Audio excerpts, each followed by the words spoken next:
In our cozy little home, life often felt like a well-orchestrated symphony, each day flowing into the next with a comforting regularity. I'm Eliza, a dedicated dentist whose life revolves around caring for others, both in my clinic and at home. My husband, Tom, a man whose past life had etched lines of worry and contemplation on his face, was often my partner in quiet evenings spent discussing everything and nothing. This particular evening, however, held a different tune. As I entered our home, the aroma of simmering stew greeted me, a sign of Tom's attempt to provide some culinary comfort. I found him in the kitchen, looking more troubled than usual. "Hey love, what's cooking?" I asked, trying to inject some lightness into the heavy air. Tom glanced up, managing a weak smile. "Just some stew." "Eliza, we need to talk about something important." "It's about Alex." Alex, Tom's son from his previous marriage, lived with his mother in a different city. Our interactions were limited to brief, somewhat formal exchanges on Skype, his shy demeanor never allowing me to know him beyond the basic pleasantries. "What about Alex? Is he okay?" I queried, concern lacing my voice as I took a seat at the kitchen table. Tom joined me, his hands clasped together, the weight of his words gathering like storm clouds. "He's fine, health-wise. But he's been given a chance to follow his dream of forming a band. He's really passionate about it, Eliza. But, well, he needs our financial help." I leaned in, listening intently. "How much does he need?" I asked, my mind already sifting through our finances. Tom hesitated, then uttered, "Around $10,000. It's for the equipment, some studio time, things like that." I took a deep breath, the number settling in my mind. "That's a significant amount, Tom. But if it's for his dream, tell me, have you seen any of his work? Is he serious about this path?" He nodded vigorously. "I've heard some of his music during our calls. He spends every spare moment he has on it. I believe in him, Eliza." I watched the earnest look in his eyes, a father's love mingling with hope. "All right, Tom. If you believe this is right, I trust your judgment. Let's support Alex. But, let's also ensure it's a wise decision. We should probably have a chat with him, understand his plan a little better." Tom's face lit up with a mixture of relief and gratitude. "Thank you, Eliza. This means the world to him, and to me. And yes, let's arrange a call with him soon." As we sat there planning our next steps, I couldn't help but feel a mixture of excitement and apprehension. I was about to invest in a dream, in a young man I barely knew, hoping that our contribution would set him on a path to success and fulfillment. It was a risk, but perhaps, in the grand scheme of things, a risk worth taking for family. Months slipped by after the first financial aid for Tom's son, Alex.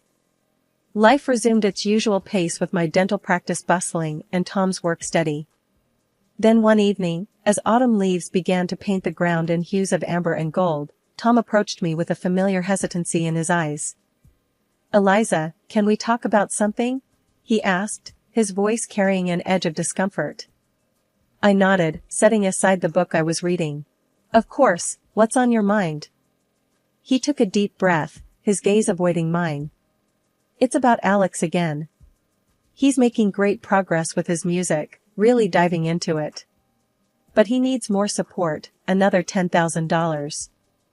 I felt a twinge of surprise, my eyebrows knitting together in concern. "Another 10,000? But we just provided for his initial setup. What does he need this time?" Tom's fingers fidgeted with the hem of his shirt. "He's looking to upgrade some equipment, maybe get into a better studio. It's just that, things are getting more serious for him now." I sighed, a sense of unease settling in. "Tom, I understand wanting to support Alex, but we need to be mindful. We're talking about a lot of money here. I earn well, but these are hard-earned savings. We need to think about our future too." Tom's face turned a shade darker, his voice raising slightly. "But it's for Alex, Eliza. My son. Don't you think he deserves this chance? His tone stung, a hint of accusation lingering in the air. Of course, I do, I replied, my voice firm yet calm. But I also believe in responsible support. We can't just keep handing out money without understanding the full picture. The conversation grew heated, our words a volley of concern and frustration. Then, suddenly, Tom's demeanor shifted from defensive to outright angry. You just don't understand, Eliza. You're not a parent. You don't know what it's like to want to give everything to your child. His words cut deep, echoing around the room. I recoiled, hurt flashing in my eyes. Tom, that's unfair. I've been nothing but supportive. But we can't be reckless. And your son is almost an adult, he needs to learn financial responsibility too. Tom shook his head, his anger boiling over. You're just being selfish and greedy, Eliza. You don't understand what family means. With that, he stormed out of the house, leaving me in a stunned silence. His accusations felt like a slap, the word greedy reverberating in my mind. I sat there, trying to piece together the fragments of our conversation, the harmony of our life now disturbed by a growing discord. Days turned into a week, and Tom's absence stretched on. I was left to ponder the situation alone, my concern for Alex's future wrestling with my dismay at Tom's reaction. When Tom finally returned, his demeanor had softened, but the underlying issue remained unresolved.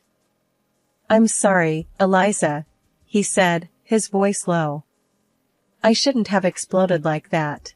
It's just, I want to do right by Alex. I nodded, accepting his apology but feeling the distance between us. I understand, Tom.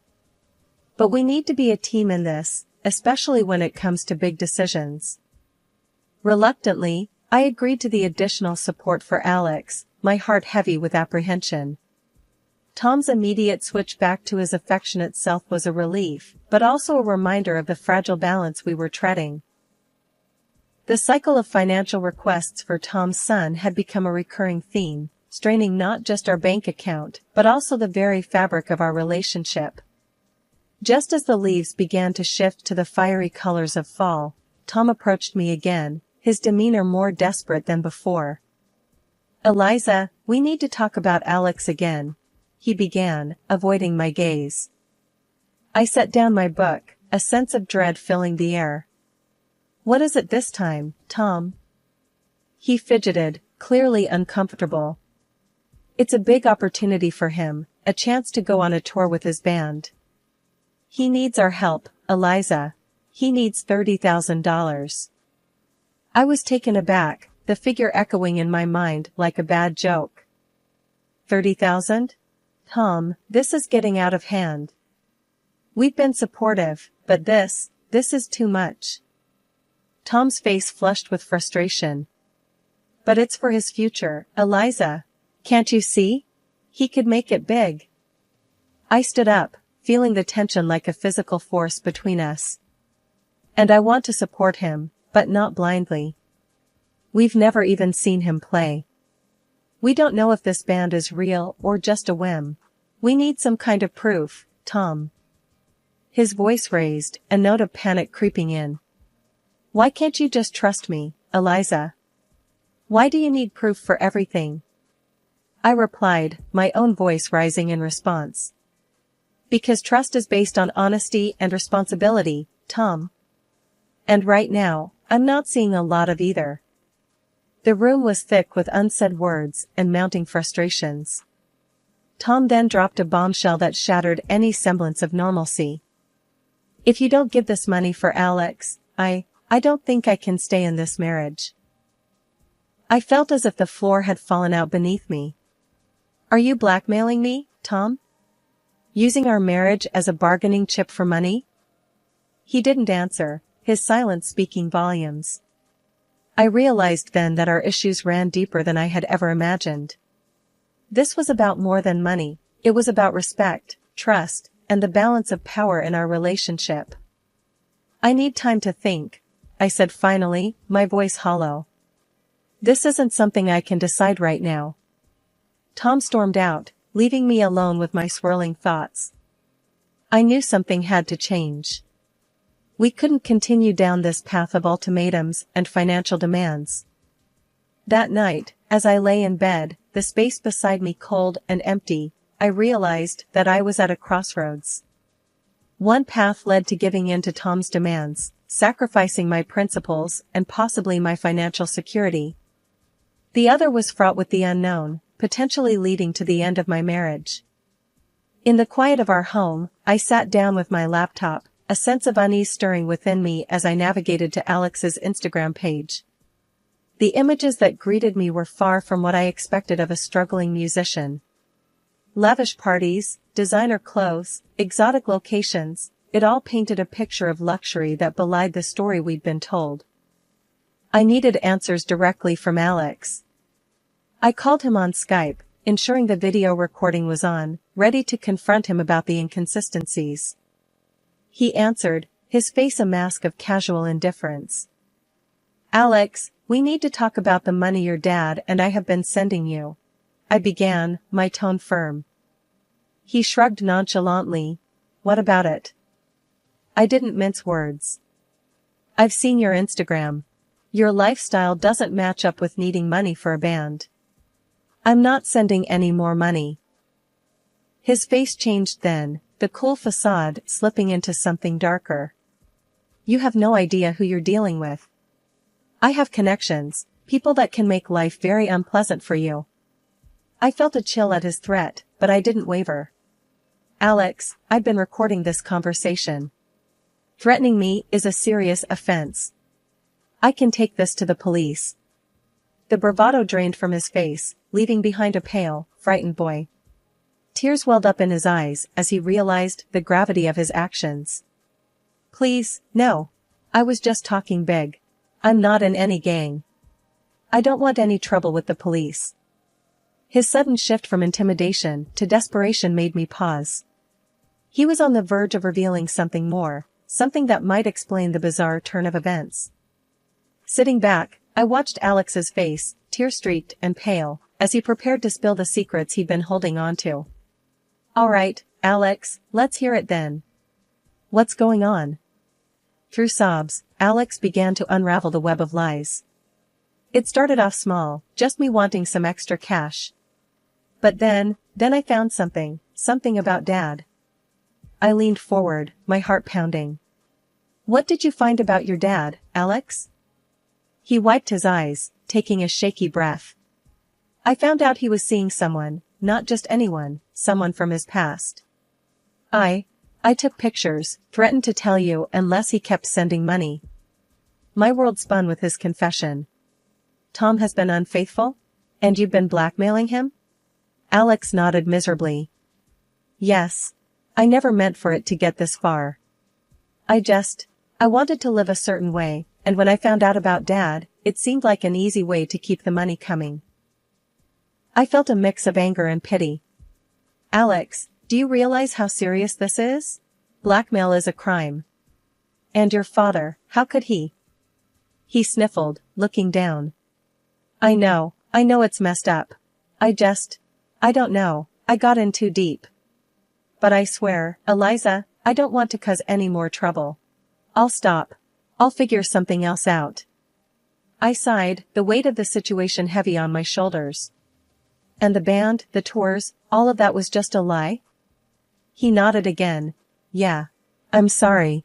I like music, sure, but there was no band.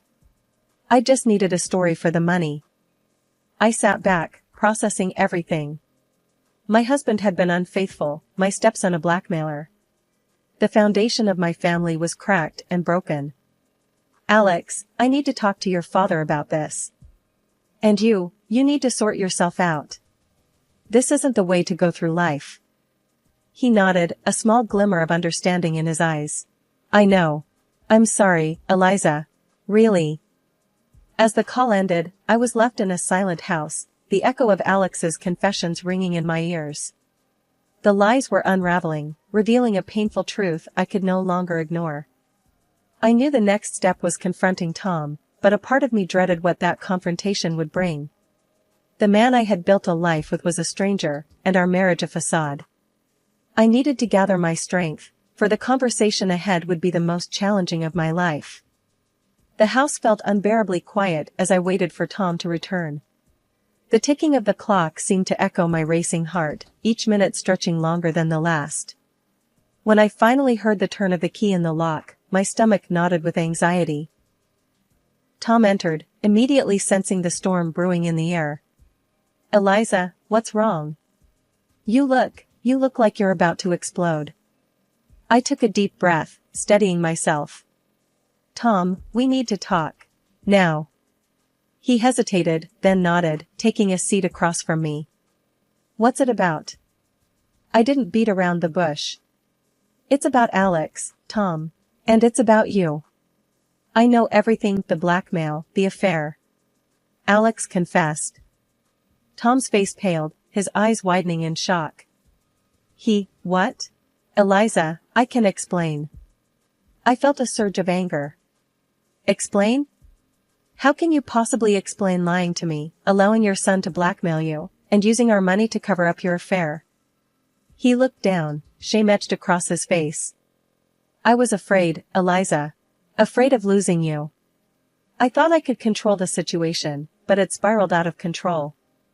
I shook my head, my voice rising. "Control? You call this control? You've been living a double life, Tom. And all the while, lying to my face." Tom's voice broke. "I'm sorry, Eliza. I never meant for any of this to happen. I didn't know how to handle it." I stood up, my hands trembling with a mixture of fury and heartbreak. "Sorry doesn't cut it, Tom. Your son was threatening me, using gang connections to intimidate me, because of your mistakes." Tom stood as well, reaching out to me. "Please, Eliza, let's try to work this out. I'll do anything." I pushed his hand away. "Work this out? How can I possibly trust you again? How can we go back to how things were knowing what I know now?" He had no answer, just stood there, a man broken by his own deceit. I knew then that our marriage was beyond repair. The trust that once bound us together had been shattered by lies and blackmail. "Tom, I need you to leave," I said, my voice cold and final. He didn't argue, just nodded silently and walked out, the door closing with a soft click that seemed to echo the closing chapter of our life together. As I sat back down, alone in the echoing silence of our home, I felt a profound sense of loss and betrayal. But amidst the pain, there was also a flicker of relief. The truth was out, painful as it was, and now I could begin to heal, to rebuild my life on a foundation of honesty and self-respect. In the aftermath of our confrontation, the house felt empty, the silence a constant reminder of the betrayal and deceit that had unfolded. I knew I couldn't just let things end there. There needed to be consequences for the lies and the financial manipulation. It was time for a legal reckoning. I found myself sitting across from a lawyer, my hands clenched tightly in my lap. "Mrs. Johnson, I've gone through all the information you provided," he began, his tone professional yet sympathetic. "I need to pursue legal action," I stated firmly. "Not just for the divorce, but for the recovery of the money Tom used for his blackmail payments, and for the emotional distress this has caused me." The lawyer nodded, understanding the gravity of the situation. "We can certainly file for divorce on grounds of infidelity and emotional distress. As for the money, we'll need all the evidence you have of the transactions and any communication between you and your husband or stepson regarding this matter." I assured him I had kept meticulous records. I trusted Tom completely. "Never thought I'd need these as evidence against him," I admitted, a sad irony in my voice. He offered a small, reassuring smile. "You're doing the right thing by protecting yourself and your assets. This won't be easy, but I'll be with you every step of the way." The following weeks were a blur of legal documents, meetings, and court appearances. Tom looked defeated each time our paths crossed, the reality of his actions finally hitting home. At one such encounter, he approached me, his expression one of regret. Eliza, I never wanted it to come to this. I'm sorry. I looked at him, the man I once loved, now a stranger. Sorry isn't enough, Tom. You made your choices, and now we're both living with the consequences. The final court session was the hardest. I sat there, listening as my lawyer laid out the case, detailing the emotional and financial toll of Tom's deceit. When the judge finally spoke, granting me the divorce along with compensation for the misused funds and emotional suffering, I felt a bittersweet relief. As I walked out of the courtroom, the weight of the past months felt both heavier and lighter. I had stood up for myself, faced the legal battle, and emerged with a sense of closure, albeit a painful one. But the journey wasn't over. There were still pieces of my life to pick up, a future to rebuild. I knew it wouldn't be easy, but as I stepped out into the sunlight, I felt a glimmer of hope. I decided to visit my old friend and confidant, Martha, who had been a pillar of support through my ordeal. As I entered her cozy living room, she greeted me with a warm, knowing smile. "Eliza, look at you. How are you holding up?" she asked, ushering me to sit. I sighed, a small smile playing on my lips. "I'm okay, Martha. It's been tough, but I feel like I'm finally seeing the light at the end of this long, dark tunnel." Martha patted my hand gently. "You've been through so much, my dear. But you handled it with such grace and strength. I'm proud of you." I nodded, feeling a sense of pride myself. It was hard, Martha, facing Tom in court, unraveling all the lies. But I stood up for myself. And now, it's time for a new beginning. Martha's eyes twinkled with encouragement. "So, what's next for Eliza Johnson?"